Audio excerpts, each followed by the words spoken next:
한 남성이 자신의 이름으로 LH 청약이 진행되고 있다는 사실을 뒤늦게 알게 되면서 시작된 이야기다. 그는 누나가 자신과 어머니의 개인정보를 무단으로 사용해 각종 불법 행위를 저질렀다는 의혹을 품게 되었다.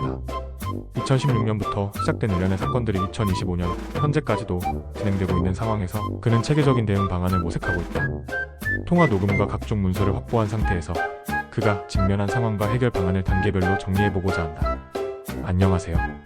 먼저 구독과 좋아요 잊지 마세요. 저는 현재 가족 내에서 발생한 심각한 개인정보 도용과 재산 피해 사건으로 고통받고 있는 당사자입니다. 이 글을 통해 비슷한 상황에 처한 분들께 도움이 되고자 제 경험과 대응 과정을 상세히 공유하려 합니다. 증거 확보의 중요성과 체계적 정리법? 제가 가장 먼저 깨달은 것은 증거 없이는 어떤 법적 대응도 불가능하다는 사실이었습니다. 누나의 불법 행위를 의심하기 시작한 후 저는 모든 관련 자료를 체계적으로 수집하고 정리하기 시작했습니다. 우선 통화 녹음이 가장 강력한 증거가 되었습니다. 누나와의 전화 통화에서 그녀가 제 이름으로 LH 청약을 진행했다고 인정하는 부분을 녹음으로 확보했습니다. 이때 중요한 것은 녹음 파일의 원본성을 포장하는 것입니다. 저는 녹음 즉시 클라우드에 백업하고 파일의 생성 시간과 용량을 별도로 기록해두었습니다. 또한 통화 당시의 상황을 상세히 메모로 남겨두었는데 이는 나중에 법정에서 녹음 내용을 설명할 때 매우 유용했습니다. LH와의 연락 내역도 중요한 증거였습니다. 제 명의로 진행된 청약 관련 문서들과 연락 기록을 LH에 요청해 확보했습니다. 이 과정에서 개인정보보호법에 따른 본인 확인 절차를 거쳐야 했는데 신분증과 인감증명서 등을 준비해 공식적으로 요청했습니다. LH에서 제공받은 자료를 통해 누나가 제 동의 없이 서류를 위조했다는 사실을 확인할 수 있었습니다. 의료진의 진술도 빼놓을 수 없는 증거입니다. 어머니의 주치의로부터 어머니의 정신적 상태에 대한 소견서를 받았습니다. 이는 어머니가 정상적인 판단 능력 없이 누나의 조작에 이용되었음을 증명하는 핵심 자료가 되었습니다. 주치의는 어머니의 인지 능력 저하로 인해 복잡한 재산 관련 결정을 내릴 수 없는 상태라고 명시해 주었습니다. 주소지 변경 기록 역시 중요한 단서였습니다. 주민등록 등본과 초본을 발급받아 확인해보니 제가 모르는 사이에 여러 차례 주소가 변경되어 있었습니다. 이는 누나가 각종 공적 서류를 위조하기 위해 제 주소지를 임의로 조작했음을 보여주는 명백한 증거였습니다. 특히 제가 실제로 거주한 적이 없는 주소로 등록된 기간이 있었는데 이는 누나의 불법 행위를 입증하는 결정적 증거가 되었습니다. 증거 정리 과정에서 중요한 것은 시간 순으로 배열하고 각 증거 간의 연관성을 명확히 하는 것입니다. 저는 엑셀 파일을 만들어 날짜별로 발생한 일들을 정리하고 관련 증거 파일명을 매칭시켜 두었습니다. 이렇게 체계적으로 정리된 자료는 나중에 수사기관이나 법원에 제출할 때 매우 효과적이었습니다. 또 개인정보보호위원회 및 LH 민원 제기 전략. 증거를 확보한 후 저는 공식적인 민원 제기 절차에 들어갔습니다. 개인정보 도용은 단순한 가족 간의 분쟁이 아니라 국가적 차원에서 보호받아야 할 중대한 범죄 행위임을 인식하고 관련 기관에 체계적으로 신고했습니다. 먼저 LH에 직접 민원을 제기했습니다. 제 명의로 진행된 청약이 본인의 동의나 신청 없이 이루어졌으며 이는 개인정보 무단 사용 및 서류 위조에 해당한다고 주장했습니다. LH 민원실에서는 초기에 가족 간의 문제로 치부하려 했지만 저는 명확한 증거를 제시하며 이것이 범죄 행위임을 강조했습니다. 특히 제가 실제로 청약 의사가 없었음을 증명하기 위해 당시의 재정 상황과 거주 계획 등을 상세히 설명했습니다.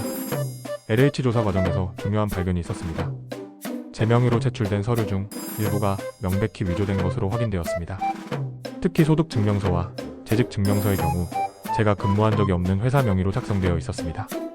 이는 누나가 단순히 제 개인정보를 무단 사용한 것을 넘어서 적극적으로 서류를 위조했음을 보여주는 증거였습니다. 개인정보보호위원회 신고는 더욱 체계적으로 접근했습니다. 개인정보보호법 위반 신고서를 작성할 때는 구체적인 피해 사실과 법 조항을 명시했습니다. 개인정보보호법 제17조 개인정보의 제공화, 제18조 개인정보의 이용 제공 거부를 근거로 누나의 행위가 명백한 법 위반임을 주장했습니다. 또한 개인정보보호법 제71조 벌칙에 따라 형사처벌이 가능함을 언급하며 엄중한 수사를 요청했습니다. 개인정보보호위원회의 조사는 매우 전문적이고 체계적으로 진행되었습니다. 조사관들은 제가 제출한 증거자료를 꼼꼼히 검토했고 추가로 필요한 자료들을 요청했습니다. 특히 개인정보 이용 내역과 관련해서는 LH뿐만 아니라 다른 기관에서도 비슷한 피해가 있었는지 확인해보라고 조언했습니다. 이에 따라 저는 금융기관, 통신사, 보험회사 등에도 제 명의 사용 내역을 조회 요청했습니다. 민원 제기 과정에서 깨달은 중요한 점은 감정적으로 접근하지 않고 사실과 법리의 근거에 논리적으로 주장하는 것의 중요성이었습니다. 가족 간의 갈등으로 오해받지 않기 위해 개인적인 감정은 배제하고 오로지 법적 근거와 객관적 사실만을 제시했습니다. 이러한 접근 방식이 관련 기관들로부터 진정성 있는 대응을 이끌어낼 수 있었던 핵심 요인이었다고 생각합니다. 수사기관 신고와 형사고소 절차. 민원 제기만으로는 한계가 있다고 판단한 저는 수사기관에 정식으로 고소하기로 결정했습니다.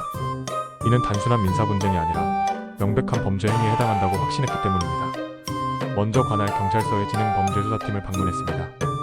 지능범죄수사팀은 개인정보 도용, 사기, 위조 등의 사건을 전문적으로 다루는 부서로서 제 사건에 가장 적합한 수사기관이었습니다.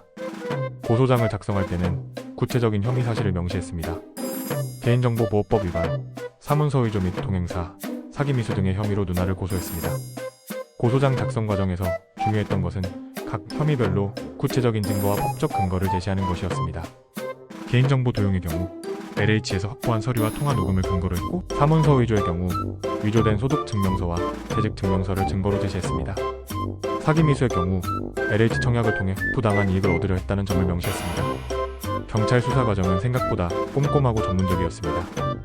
담당 수사관은 제가 제출한 모든 증거를 면밀히 검토했고 추가 조사가 필요한 부분들을 파악했습니다. 특히 누나의 다른 가족 구성원에 대한 개인정보 도용 여부도 함께 조사하기로 했습니다. 이는 범죄의 상습성과 규모를 파악하기 위한 것이었습니다.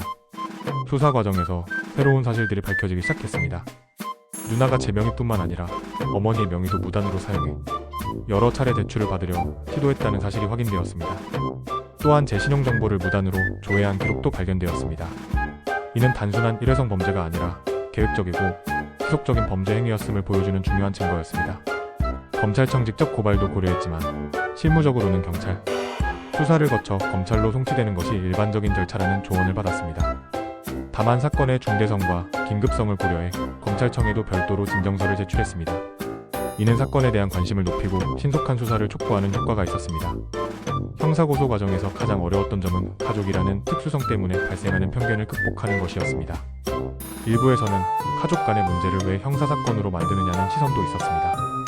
하지만 저는 이것이 단순한 가족 갈등이 아니라 명백한 범죄 행위라는 점을 지속적으로 강조했습니다. 법 앞에서는 가족이라는 이유로 범죄가 면제되어서는 안 된다는 신념을 가지고 끝까지 대응했습니다. 후 어머니 신변 확보와 흑연제도 활용. 사건이 진전되면서 저에게 가장 큰 우려사항은 어머니의 안전과 보호였습니다. 누나가 어머니의 개인정보와 재산을 악용하고 있는 상황에서 어머니를 안전한 곳으로 모시고 법적 보호 장치를 마련하는 것이 시급했습니다. 먼저 어머니의 현재 상황을 정확히 파악해야 했습니다. 누나가 어머니를 어디에 모시고 있는지, 어머니의 건강 상태는 어떤지, 그리고 혹시 성년후 견인이 지정되어 있는지 등을 확인해야 했습니다. 주민센터를 방문해 어머니의 주민등록상 주소지를 확인했는데 실제 거주지와 다른 곳으로 등록되어 있었습니다. 이는 누나가 어머니의 주소지도 임의로 변경했음을 의미했습니다. 구청 복지과를 통해 어머니가 기초생활수급자로 등록되어 있는지 확인했습니다. 놀랍게도 어머니는 제가 모르는 사이에 기초생활수급자로 신청되어 있었고 누나가 대리인 역할을 하고 있었습니다.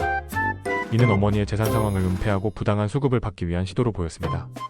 특히 어머니 명의의 부동산이 있음에도 불구하고 기초생활수급자로 등록된 것은 명백한 부정수급에 해당했습니다. 어머니의 의료 상태를 정확히 파악하기 위해 주치의와 상담했습니다. 주치의는 어머니가 경증 치매 진단을 받은 상태로 복잡한 재산 관리나 법적 결정을 내리기 어려운 상황이라고 설명했습니다. 이는 누나가 어머니의 판단 능력이 저하된 상황을 악용해 각종 불법 행위를 저질렀음을 의미했습니다. 이런 상황에서 성년후 견제도의 활용을 고려하게 되었습니다. 성년후 견제도는 정신적 제약으로 사물을 처리할 능력이 지속적으로 부족한 성년자를 보호하고 지원하는 제도입니다. 어머니의 경우 경증 치매로 인해 판단 능력이 제한되어 있어 후견인 지정이 필요한 상황이었습니다. 가정법원에 성년후 견인 선임 신청을 했습니다. 신청 과정에서는 어머니의 의료진단서, 재산 목록, 그리고 누나의 불법 행위를 입증하는 자료들을 모두 제출했습니다. 특히 누나가 어머니의 재산을 무단으로 처분하려 했다는 사실을 강조했습니다. 법원에서는 어머니에 대한 정신감정을 실시했고 그 결과 제한후견인 선임이 적절하다는 결론에 이르렀습니다. 성년후견인으로 선임된 후 가장 먼저 한 일은 어머니의 재산을 보호하는 것이었습니다. 어머니 명의의 모든 금융계좌에 대해 거래 제한을 신청했고 부동산에 대해서는 처분 금지 가처분 신청을 했습니다. 이를 통해 누나가 더 이상 어머니의 재산을 임의로 처분할 수 없도록 법적 보호막을 씌웠습니다. 어머니를 안전한 곳으로 모시는 것도 중요한 과제였습니다. 전문 요양시설을 알아보았지만 어머니는 아직 일상생활이 가능한 상태였기 때문에 저와 함께 거주하는 것으로 결정했습니다. 이 과정에서 누나의 강력한 반발이 있었지만 법적 보호자인 후견인의 권한으로 어머니를 안전하게 모실 수 있었습니다. 공소시효와 새로운 법적 접근. 사건을 진행하면서 가장 큰 걸림돌 중 하나는 공소시효 문제였습니다. 누나의 불법 행위가 2016년부터 시작되었는데 일부 범죄의 경우 공소시효가 완성되어 형사처벌이 어려울 수 있다는 우려가 있었습니다. 먼저 관련 범죄의 공소시효를 정확히 파악해야 했습니다. 개인정보보호법 위반의 경우 3년, 사문서 위조의 경우 5년, 사기의 경우 7년의 공소시효가 적용됩니다. 2016년에 발생한 일부 사건의 경우 이미 공소시효가 완성되었을 가능성이 높았습니다. 하지만 중요한 것은 누나의 불법 행위가 과거의 일회성 사건이 아니라 현재까지 지속되고 있다는 점이었습니다. 가장 중요한 발견은 LH 관련 불법 행위가 현재 진행형이라는 사실이었습니다. 2025년 현재에도 제 명의로 된 LH 청약이 진행되고 있었고 이와 관련된 각종 서류들이 최근까지 위조되어 사용되고 있었습니다. 이는 범죄가 계속 진행되고 있음을 의미했고 따라서 공소시효가 새롭게 기산된다는 것을 의미했습니다. 연속범과 계속범의 개념도 중요했습니다. 누나의 개인정보 도용이 2016년부터 현재까지 지속적으로 이루어져 왔다면 이는 계속범에 해당할 수 있습니다. 계속범의 경우 범죄 행위가 종료되는 시점부터 공소시효가 진행되므로 현재까지 진행되고 있는 범죄에 대해서는 공소시효 완성을 걱정할 필요가 없었습니다. 새로운 증거 발굴도 공소시효 극복에 도움이 되었습니다.